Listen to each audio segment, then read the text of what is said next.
नमस्कार दोस्तों, स्वागत है आपका साहित्य सागर में।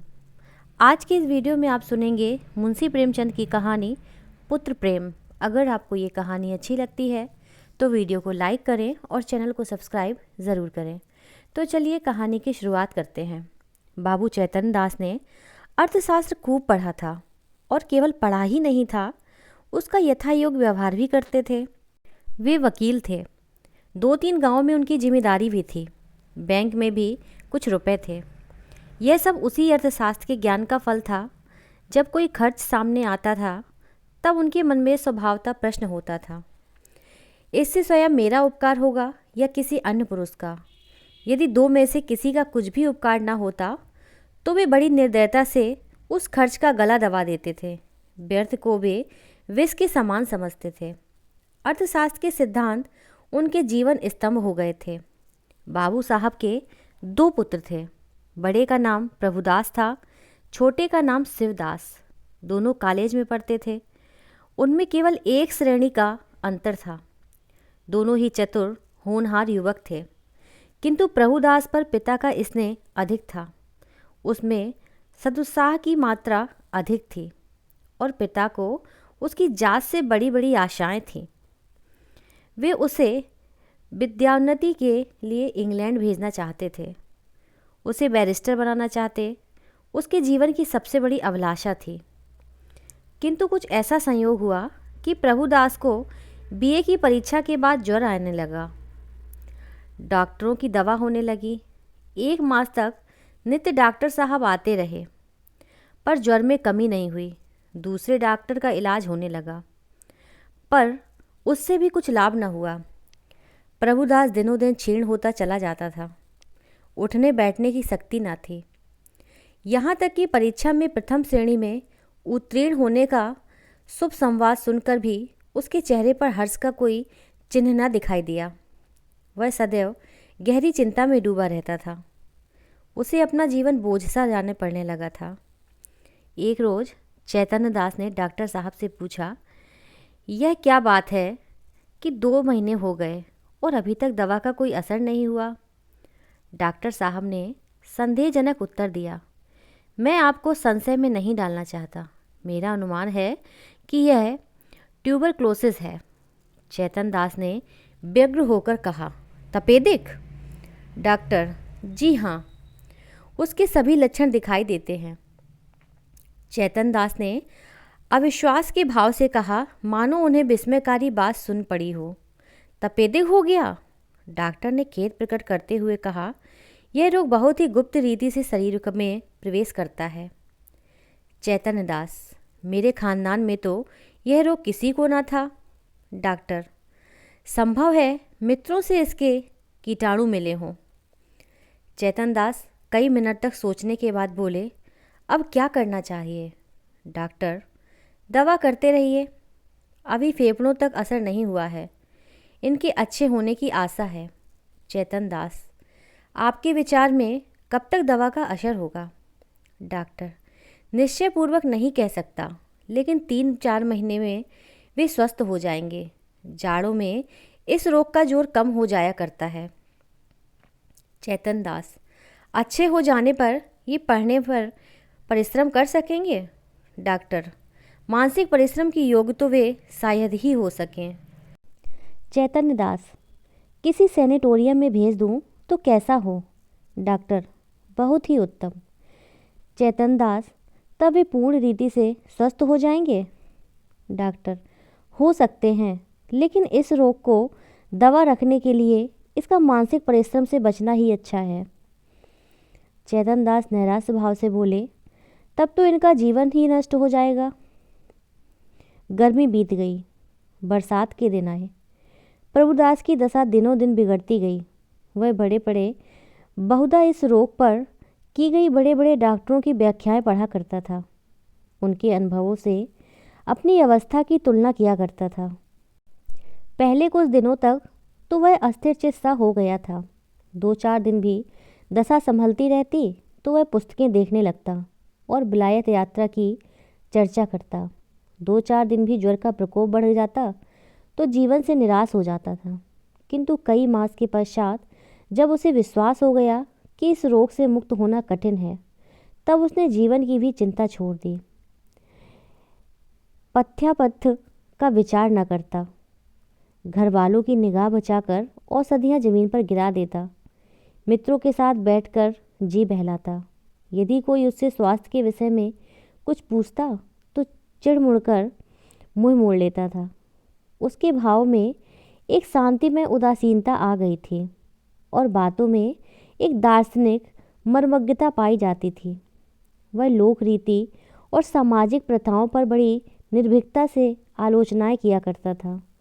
यद्यपि बाबू चैतन दास के मन में रह रहकर शंका उठा करती थी कि जब परिणाम विदित ही है, तब इस प्रकार धन का अपव्यय करने से क्या लाभ। तथापि वे कुछ तो पुत्र प्रेम और कुछ लोक मत के भय से धैर्य के साथ दवा दर्पण करते जाते थे। जाड़े का मौसम था। चैतन दास पुत्र के सिरहाने बैठे हुए डॉक्टर साहब की ओर प्रश्नात्मक दृष्टि से देख रहे थे। जब डॉक्टर साहब टेम्परेचर लेकर कुर्सी पर बैठे, तब चैतन दास ने पूछा, अब तो जाड़ा आ गया, आपको कुछ अंतर मालूम होता है? डॉक्टर, बिल्कुल नहीं, बल्कि रोग और भी दुस्साध्य होता जाता है। चैतन दास ने कठोर स्वर में पूछा, तब आप लोग क्यों मुझे इस भ्रम में डाले हुए हैं कि जाड़े में अच्छे हो जाएंगे? इस प्रकार दूसरों की सरलता का उपयोग करना अपना मतलब साधने का साधन तो है ही। इसे सज्जनता कदापि नहीं कह सकते। डॉक्टर ने नम्रता से कहा, ऐसी दशाएं हम केवल अनुमान कर सकते हैं और अनुमान सदैव सत्य नहीं होते। आपको जेरवारी अवश्य हुई है, पर मैं आपको विश्वास दिलाता हूँ कि मेरी इच्छा आपको भ्रम में डालने की नहीं थी। सेवादास बड़े दिन की छुट्टियों में आया हुआ था। इसी समय वह कमरे में आ गया और डॉक्टर साहब से बोला, आप पिताजी की कठिनाइयों का स्वयं अनुमान कर सकते हैं। अगर उनकी बात नागवार लगी तो उन्हें क्षमा कीजिएगा।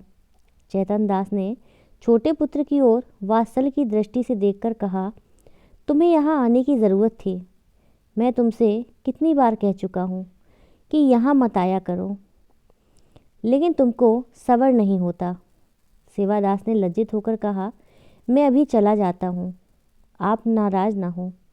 मैं केवल डॉक्टर साहब से यह पूछना चाहता था कि भाई साहब के लिए अब क्या करना चाहिए।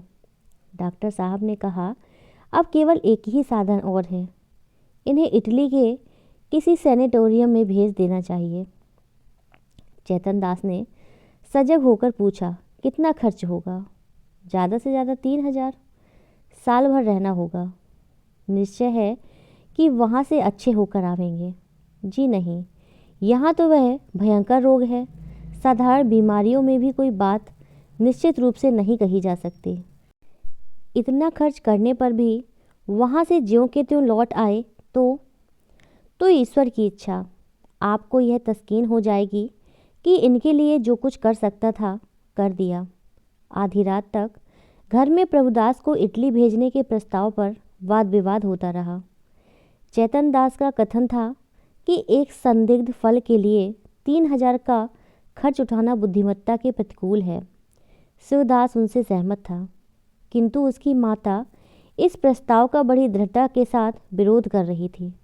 अंत में माता के धिक्कारों का यह फल हुआ कि शिवदास लज्जित होकर उसके पक्ष में हो गया। बाबू साहब अकेले रह गए। तपेश्वरी ने तर्क से काम लिया, पति के सद्भाव को प्रज्वलित करने की चेष्टा की। धन की नश्वरता की लोकोक्तियों कहीं इन शास्त्रों से विजय लाभ ना हुआ तो अश्रु वर्षा करने लगी। बाबू साहब जल बिंदुओं के इस प्रहार के सामने न ठहर सके। इन शब्दों में हार स्वीकार की। अच्छा भाई, रो मत, जो कुछ कहती हो वही होगा। तपेश्वरी, तो कब? रुपए हाथ में आने दो।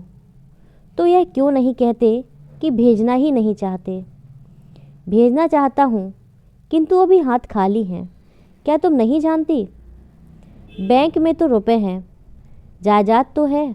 2-3 हज़ार का प्रबंध करना ऐसा क्या कठिन है? चैतन दास ने पत्नी को ऐसी दृष्टि से देखा मानो उसे खा जाएंगे, और एक क्षण के बाद बोले, बिल्कुल बच्चों की सी बातें करती हो। इटली में कोई संजीवनी नहीं रखी है जो तुरंत चमत्कार दिखावेगी। जब वहाँ भी केवल प्रारब्ध की ही परीक्षा करनी है तो सावधानी से कर लेंगे।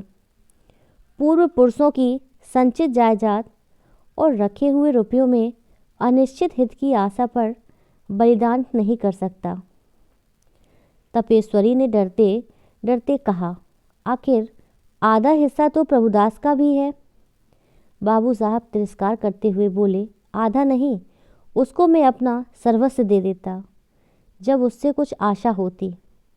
यह खानदान की मर्यादा और ऐश्वर्य बढ़ाता और इस लगाए हुए धन के फलस्वरूप कुछ कर दिखाता। मैं केवल भावुकता के फेर में पड़कर धन का ह्रास नहीं कर सकता। तपेश्वरी अवाक रह गई। जीत कर भी उसकी हार हुई। यह प्रस्ताव के 6 महीने बाद शिवदास बीए पास हो गया। बाबू चैतन दास ने अपनी जमींदारी के 2 आने बंधक रखकर कानून पढ़ने के निमित्त से उसे इंग्लैंड भेजा। उसे बम्बई तक खुद पहुंचाने गए। वहां से लौटे तो उनके अंतःकरण में सदिच्छाओं से परिमित लाभ होने की आशा थी। उनके लौटने के 1 सप्ताह पीछे अभागा प्रभुदास अपनी उच्च अभिलाषाओं को लिए हुए परलोक सिधारा। चैतन दास मणिकर्णिका घाट पर अपने संबंधियों के साथ बैठे चिता ज्वाला की ओर देख रहे थे। उनके नेत्रों से अश्रुधारा प्रवाहित हो रही थी। पुत्र प्रेम एक क्षण के लिए अर्थ सिद्धांत पर गालिब हो गया था। उस विरक्तावस्था में उनके मन में यह कल्पना उठ रही थी, संभव है इटली जाकर प्रभुदास स्वस्थ हो जाता। हाय, मैंने 3000 का मुँह देखा और पुत्र रत्न को हाथ से खो दिया। यह कल्पना प्रतिक्षण सजग होती थी और उनको ग्लानि, शोक और पश्चाताप के बाणों से बेध रही थी। रह रहकर उनके हृदय में वेदना की सूल सी उठती थी। उनके अंतर की ज्वाला उस चिता ज्वाला से कम दग्धकारिणी न थी। अकस्मात उनके कानों में शहनाइयों की आवाज़ आई। उन्होंने आँख पर ऊपर उठाई तो मनुष्यों का एक समूह एक अर्थी के साथ आता हुआ दिखाई दिया। वे सब के सब ढोल बजाते गाते पुष्प आदि की वर्षा करते चले आते थे। घाट पर पहुंचकर उन्होंने अर्थी उतारी और चिता बनाने लगे। उनमें से एक युवक आकर चैतन दास के पास खड़ा हो गया। बाबू साहब ने पूछा, किस मोहल्ले में रहते हो? युवक ने जवाब दिया, हमारा घर देहात में है। कल शाम को चले थे। ये हमारे बाप थे। हम लोग यहाँ कम आते हैं, पर दादा की अंतिम इच्छा थी कि इन्हें हम मणिकर्णिका घाट पर ले जाएं। चैतन दास, ये सब आदमी तुम्हारे साथ हैं? युवक, हाँ, और लोग पीछे आते हैं। कई सौ आदमी साथ आए हैं। यहाँ तक आने में सैकड़ों उठ गए, पर सोचता हूँ बूढ़े पिता की मुक्ति तो बन गई। धन और है किस लिए? चैतन दास, उन्हें क्या बीमारी थी? युवक ने बड़ी सरलता से कहा, मानो वह अपने किसी निजी संबंधी से बात कर रहा हो। बीमारी का किसी को कुछ पता नहीं चला। हरदम ज्वर चढ़ा रहता था। सूखकर कांटा हो गए थे। चित्रकूट, हरिद्वार, प्रयाग सभी स्थानों में ले लेकर घूमे। वैद्यों ने जो कुछ कहा उनमें कोई कसर नहीं की। इतने में युवक का एक और साथी आ गया और बोला, साहब, मुझे देखा बात नहीं, नारायण लड़का दे तो ऐसा दे। इसने रुपयों को ठीकरे समझा। घर की सारी पूंजी पिता की दवा दारू में स्वाहा कर दी। थोड़ी सी जमीन तक बेच दी, पर कालबली के सामने आदमी का क्या बस है। युवक ने गदगद स्वर से कहा, भैया, रुपया पैसा हाथ का मैल है। कहाँ आता है, कहाँ जाता है, मनुष्य नहीं मिलता। जिंदगानी है तो कमा खाऊंगा। पर मन में यह लालसा तो नहीं रह गई कि हाय, यह नहीं किया, उस वैद्य के पास नहीं गया, नहीं तो शायद बच जाते। हम तो कहते हैं कोई हमारा सारा घर द्वार लिखा ले, केवल दादा को एक बोल बुला दे। इसी माया मोह का नाम जिंदगानी है। नहीं तो इसमें क्या रखा है? धन से प्यारी जान, जान से प्यारा ईमान। बाबू साहब, आपसे सच कहता हूँ, अगर दादा के लिए अपने बस की कोई बात उठा रखता तो आज रोते ना बनता। अपना ही चित्त अपने को धिक्कारता। नहीं तो मुझे इस घड़ी ऐसा जान पड़ता है कि मेरा उद्धार एक भारी ऋण से हो गया है। उनकी आत्मा सुख और शांति से रहेगी तो मेरा सब तरह कल्याण ही होगा। बाबू चेतन दास सिर झुकाए ये बात सुन रहे थे। एक एक शब्द उनके हृदय में सूल के समान चुभता था। इस उदारता के प्रकाश में उन्हें अपनी हृदयहीनता, अपनी आत्मशून्यता, अपनी भौतिकता अत्यंत भयंकर दिखाई देती थी। उनके चित्त पर इस घटना का कितना प्रभाव पड़ा, यह इसी से अनुमान किया जा सकता है कि प्रभुदास के अंत्येष्टि संस्कार में उन्होंने हजारों रुपए खर्च कर डाले। उनके संतप्त हृदय की शांति के लिए अब एकमात्र यही उपाय रह गया था।